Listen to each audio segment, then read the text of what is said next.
Welcome to our UNCG School of Nursing graduates, families, friends, and significant others who are joining us today from around the world to celebrate your incredible achievements. I'm Heidi Krowchuk, the Interim Dean of the School of Nursing, and this is my first commencement serving as the head of the school. It's an honor to be able to reach out to you, the graduates, today, and to offer you my sincere congratulations. This has been a year like no other. Little did we anticipate last May that we would be doing another virtual graduation in May of 2021. Even though our graduation celebration is a virtual one, taking the time to honor our UNCG School of Nursing graduates has never been more important. We are all proud to celebrate your accomplishments, whether we be alumni, friends, faculty, staff, or family. This is a remarkable time. It's been 15 months since the pandemic emerged in this country, at a time when the world has seen nurses on the front lines in the most important fight in generations. You too, as nurses, will be saving lives, saving families, and contributing to the restoration of so many parts of our lives that have been severely altered. You are well prepared as UNCG Spartan nurses, and what you know about caring for patients, families, and communities is needed more now than ever. So I claim the privilege of speaking with the graduates for the last time to try to stitch together for you and for all of us what your 2, 3, or 4 years here might have meant. On orientation day so many years ago, you were told what you would find here: rigorous courses, faculty eager to guide you through the education, unknowing that the pandemic was going to come upon us, confirming that you would be well prepared as nurses when you walked out our door for the last time. Also commented on were the enduring friendships that you would establish and the unforgettable transformative experiences you would have in the clinical setting. Perhaps you didn't anticipate how powerful and intimate the experiences here would be.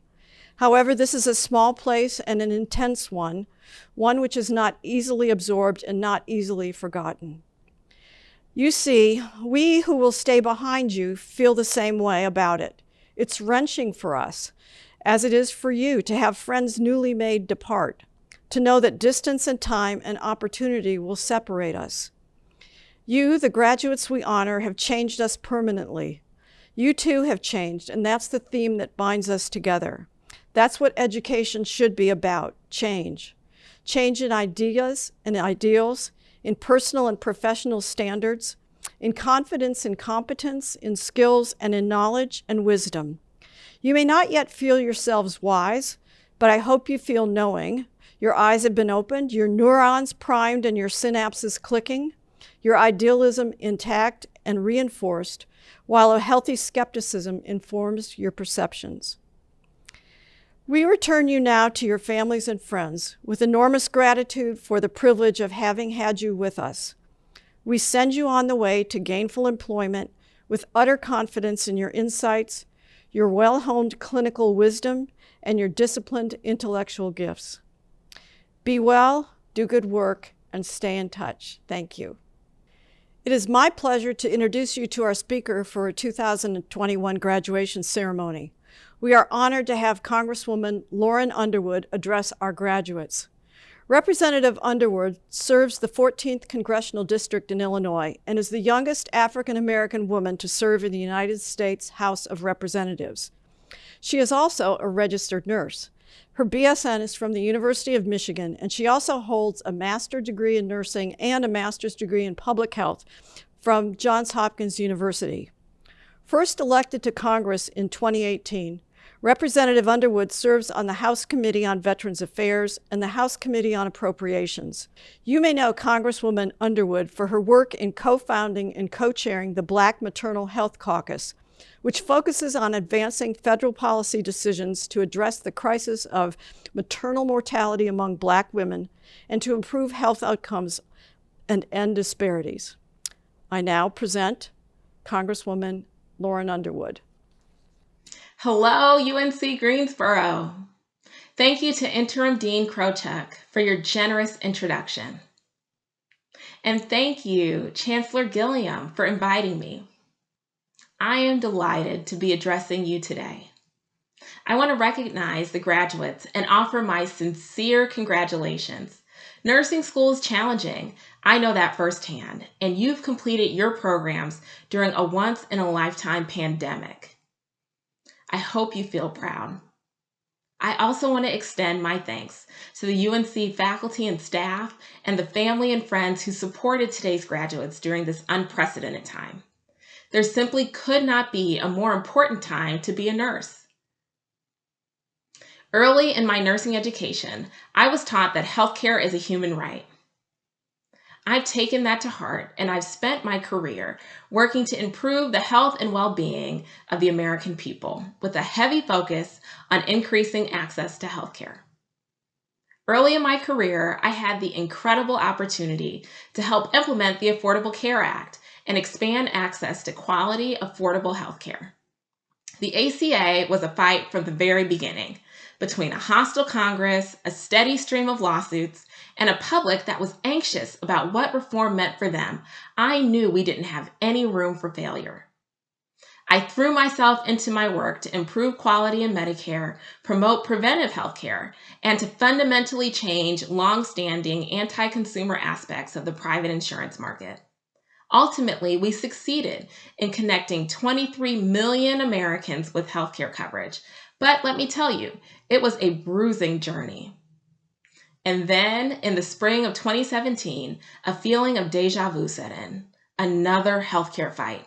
This time, a newly elected president and his Republican allies in Congress were dead set on repealing critical healthcare protections in the ACA. Honestly, I took this effort personally. I'm a nurse who worked on healthcare reform, and I'm a woman with a pre-existing condition. Like many Americans watching this policy debate, I was horrified and scared. Would I be able to get healthcare? Would it be too expensive? But despite my fear, in that moment, I was not defeated. I was faced with an important choice. I decided I would not stand by while my representative in Congress voted to strip away our healthcare coverage. So, at 30 years old, I decided to run for Congress. I first had to navigate a crowded Democratic primary, me and 6 guys. Friends, I was not the front runner. But I stood out. I talked with my community about my experience as a nurse, and I shared my ideas about how to fix our healthcare system. And I learned that all of the things that made me different gave me power. The campaign required sacrifice. The pace was nonstop. And as we worked and worked, people showed up with one question: how can I help? Our numbers grew, we hired staff, we created a community of neighbors who wanted something better. Together, we built something remarkable. And together, we won. When I was sworn into the U.S. House of Representatives, I became the youngest Black woman to ever serve in Congress. Early on, I connected with the representative from the great state of North Carolina, Dr. Alma Adams. I think you know her well. During that meeting, Congresswoman Adams and I spoke about a devastating disparity that has long existed in our country and has actually been worsening since I've been alive: maternal mortality. Black women are 3 to 4 times more likely to die of pregnancy-related complications than their white counterparts. This disparity exists regardless of income or education level, insurance status, or geography. Our country has the worst maternal mortality rate in the developed world. It's shameful, and there's so much that we can do to fix it. So, Congresswoman Adams and I teamed up to save moms' lives. Together, we founded the Black Maternal Health Caucus. And I want to be real with you all. I thought this would be a caucus of 2.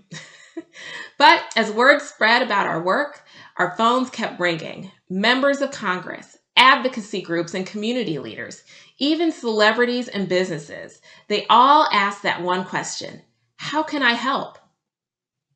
The Black Maternal Health Caucus now includes more than 100 members of Congress, both Democrats and Republicans. Together, we've introduced a package of 12 bills to comprehensively address this crisis. Like omnibus legislation that includes a large group of bills, we call ours the Momnibus. The Momnibus and its underlying bills is an evidence-based solution to this crisis.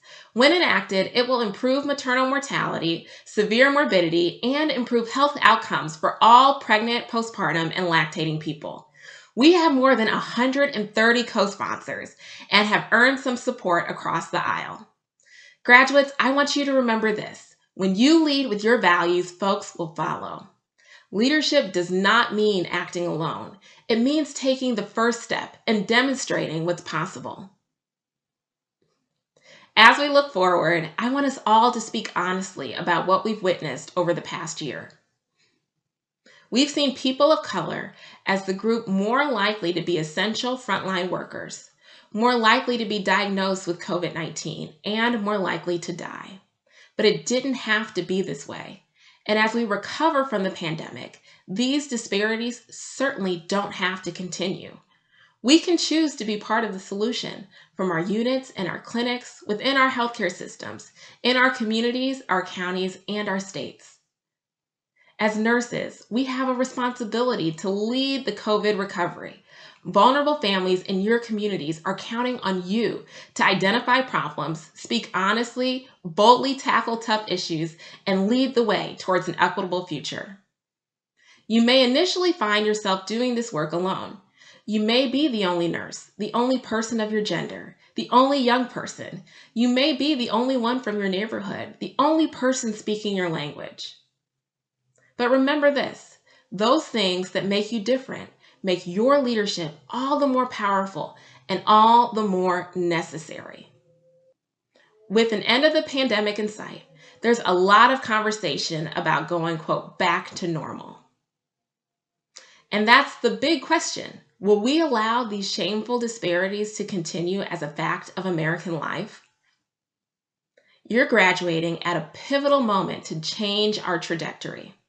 As nurses, we have the power, the opportunity, and the responsibility to step forward and correct the inequities in our healthcare system, both in our communities and across the country.